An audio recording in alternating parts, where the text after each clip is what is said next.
No coração das Montanhas Rochosas, uma pequena cidade americana viveu algo que parecia impossível. Em apenas 2 horas, um único homem virou o símbolo de um colapso silencioso, o momento em que frustração e injustiça se transformam em destruição pura. Essa é a história de Marvin E. Meyer, o homem que construiu um tanque de 49 toneladas em segredo, e usou essa máquina para reescrever o nome de Granby, Colorado, na história da violência moderna. Mas o que levou um cidadão comum, sem antecedentes criminais, a se tornar o protagonista de um dos eventos mais bizarros e simbólicos dos Estados Unidos? Foi loucura? Vingança? Ou uma mensagem que ninguém quis ouvir até ser tarde demais? Por trás das imagens do Killdozer, como ficou conhecido o monstro de aço criado por Marvin, existe um enredo muito mais complexo. Uma sequência de pequenas derrotas, de portas fechadas e de uma fé distorcida que o fez acreditar que a destruição seria um ato de justiça divina. E o mais inquietante é que tudo começou com algo banal, um terreno e uma disputa por esgoto. Granby era o tipo de cidade onde todos se conheciam. 2.000 pessoas, uma rua principal, uma igreja, um jornal local e uma tranquilidade que, até 2004, parecia inabalável. Marvin chegou ali como tantos outros, em busca de uma vida estável. Ex-mecânico da Força Aérea, talentoso soldador, um homem meticuloso e, segundo os vizinhos, de confiança. Ele abriu a Mountain View Muffler, uma pequena oficina de escapamentos que prosperou por anos. Mas por trás da postura tranquila, havia algo mais rígido, um senso quase obsessivo de justiça pessoal. Marvin acreditava que o mundo devia funcionar sob regras exatas. Se você trabalha duro, é honesto e não incomoda ninguém, as coisas devem dar certo. Foi essa crença que começou a rachar quando, em meados dos anos 90, uma empresa de concreto, a Mountain Park Concrete, decidiu construir um imenso pátio industrial justamente ao lado de sua oficina. O dono, Cody Dorchef, tinha grandes planos. Mas para Marvin, aquilo significava o fim do seu negócio. O barulho constante, a poeira de cimento e o tráfego pesado de caminhões tornariam impossível continuar ali. Ele tentou apelar, escreveu cartas, fez pedidos, tentou reuniões com o conselho municipal. Mas nada. A cidade aprovou o projeto, e com isso bloqueou também o acesso de Marvin à principal rede de esgoto. Ironicamente, ele foi multado por não estar conectado a ela. A partir desse ponto, o que era uma disputa de vizinhos se transformou em um campo de guerra silencioso. Marvin passou a documentar cada decisão da prefeitura, cada carta devolvida, cada multa recebida. Nos bastidores, ele começou a alimentar uma narrativa em que todos, o conselho, o prefeito, os empresários, estavam contra ele. Era como se cada tijolo da nova usina de concreto fosse um lembrete de que ninguém se importava.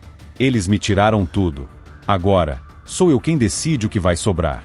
Essa frase apareceu em uma das gravações encontradas depois do incidente. Mas naquela época, ninguém suspeitava do que estava por vir. Por fora, Marvin seguia trabalhando, participava de leilões, consertava escapamentos. Por dentro, estava montando algo completamente diferente. Em 2003, ele comprou uma máquina Komatsu D355A, um bulldozer enorme, usado em demolições e obras pesadas. Pagou cerca de $40 mil. Oficialmente, seria para nivelar o terreno atrás da oficina. Mas algo mudou. Durante 18 meses, Marvin praticamente desapareceu. Passava dias inteiros dentro de seu galpão, sempre com as portas trancadas. O som metálico que os vizinhos ouviam era constante, mas ninguém imaginava o que acontecia lá dentro. Ele estava criando uma fortaleza móvel, uma máquina de vingança. Com habilidade de engenheiro e precisão quase militar, começou a revestir o bulldozer com camadas alternadas de aço e concreto. Algumas partes tinham mais de 30 centímetros de espessura. Nenhuma bala poderia atravessar. Ele instalou câmeras externas protegidas por vidro à prova de balas, conectadas a monitores internos.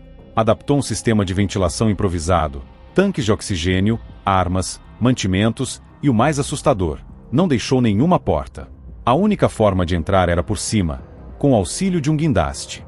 Quando a cabine fosse fechada, ele estaria literalmente selado lá dentro. Em um dos áudios gravados antes do ataque, Marvin diz: "Deus me abençoou com a habilidade de fazer isso. Ele quer que eu faça." Essa frase simples revela tudo. Ele não via o que fazia como vingança, mas como cumprimento de uma missão. Para Marvin, ele não era o vilão, era o instrumento da justiça divina contra uma cidade que o havia traído. No início de junho de 2004, ele finalizou a obra. O que antes era uma máquina de trabalho agora parecia uma criatura de guerra. As bordas irregulares do aço, os canos reforçados, o ronco do motor grave e abafado, tudo parecia saído de um pesadelo industrial. Dentro da cabine, ele deixou uma nota datada: "Estou preparado. O resto está nas mãos de Deus." No dia 4 de junho, às 14h30, o silêncio de Granby foi quebrado. Um estrondo metálico ecoou da oficina de Marvin. As portas do galpão foram arrancadas, e de dentro, emergiu o que parecia impossível: um colosso de metal, avançando lentamente pela rua principal. Os primeiros que o viram acharam que era algum tipo de demonstração. Mas em segundos, o som do concreto cedendo e das vigas sendo esmagadas deixou claro: aquilo não era um acidente. O alvo inicial era claro: a usina de concreto. E enquanto o monstro de 49 toneladas avançava, ninguém ainda sabia que ele não pretendia parar ali. O rugido do motor ecoava pelas montanhas como um trovão metálico. Em questão de minutos, a pacata Granby se transformou em um campo de guerra. Marvin e Meyer, agora trancado dentro de sua criação, seguiam um roteiro que havia planejado minuciosamente. Cada curva, cada prédio, cada nome em sua lista. E o primeiro alvo já estava à vista: a Mountain Park Concrete, o símbolo, para ele, de toda injustiça. A estrutura ruiu como se fosse feita de papel. O Killdozer, como os jornais o chamariam depois, atravessou muros e colunas, levantando uma nuvem espessa de poeira cinza. Funcionários correram para longe, incrédulos. Nenhum tiro, nenhuma palavra, apenas o som ensurdecedor de metal contra concreto. A usina foi reduzida a destroços em poucos minutos. Mas Marvin não parou. Quando a poeira começou a assentar, ele girou lentamente o veículo e apontou para o centro da cidade. A próxima parada, a prefeitura. Dentro do prédio, funcionários tentavam entender o que estava acontecendo. O rádio da polícia não parava. "Temos um bulldozer armado destruindo tudo na Main Street." A essa altura, a cidade inteira já ouvia o som. Janelas tremiam, alarmes disparavam. Moradores observavam das varandas, sem acreditar no que viam. Alguns gravavam em câmeras de fita, imagens que depois circulariam o mundo. Um homem, sozinho, derrubando prédios como se estivesse apagando um mapa. Os policiais tentaram reagir.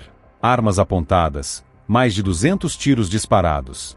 As balas ricocheteavam na carcaça de aço, produzindo apenas faíscas. Nada penetrava. Nem mesmo as granadas de mão lançadas sob o veículo fizeram diferença. Ele era invencível, uma fortaleza ambulante. Enquanto avançava, Marvin atingiu o jornal local, o banco, o comércio de ferramentas e até a casa do ex-prefeito. E, por mais estranho que pareça, não havia vítimas além dele mesmo. Era como se ele tivesse calculado cada rota para evitar pessoas, destruindo apenas o que representava, em sua mente, a corrupção e a humilhação. Dentro da cabine, o calor era insuportável.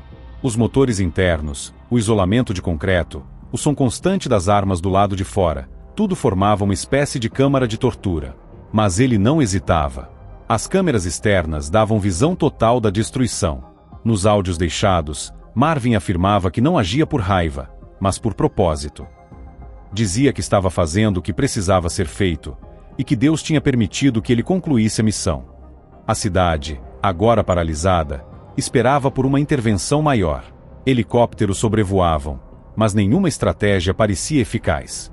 SWAT, atiradores, bombas de fumaça, nada penetrava o casco de 49 toneladas. Um operador de escavadeira tentou interceptar o Killdozer, bloqueando uma rua. Marvin o empurrou como se fosse um brinquedo, partindo o maquinário ao meio.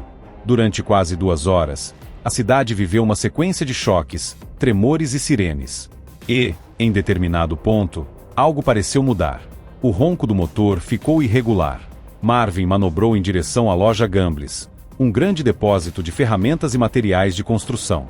Mas ali, o chão não aguentou o peso. O concreto cedeu, e o monstro começou a afundar lentamente, preso entre o piso e o porão. Ele tentou sair. Marcha à frente, marcha ré.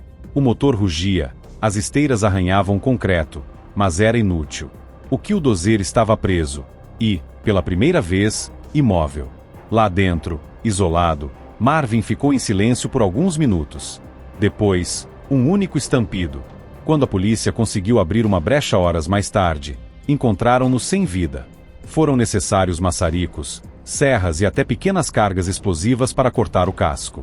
Aquela máquina, que parecia indestrutível, agora era apenas um pedaço de ferro queimado no meio da rua. E, curiosamente, nenhuma outra pessoa morreu. O prejuízo foi estimado em mais de 7 milhões de dólares. 13 prédios completamente destruídos. Mas o que ficou foi algo que não se mede em números. A sensação de que, por 2 horas, a fúria de um homem fez uma cidade inteira repensar o que é poder, justiça e desespero. Com o passar dos meses, a imprensa transformou o caso em um símbolo.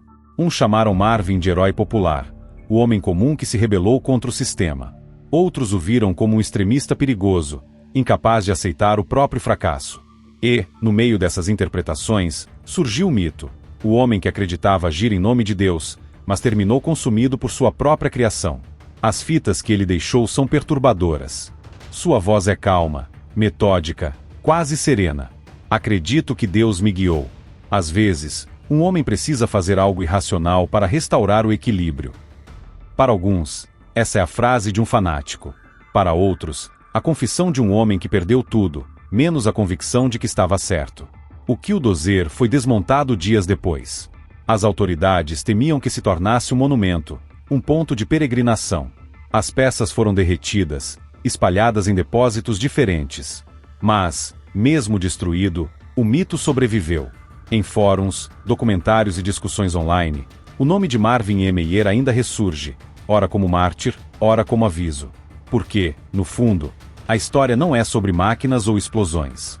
É sobre o que acontece quando a comunicação falha, quando o isolamento se transforma em combustível e quando um homem comum começa a acreditar que o mundo inteiro traiu. A cidade de Granby reconstruiu o que perdeu, mas há algo que nunca foi restaurado: a sensação de segurança. E talvez seja por isso que, 20 anos depois, ainda falamos sobre Marvin E. Meyer. Não porque admiramos o que ele fez, mas porque entendemos o que o levou até lá.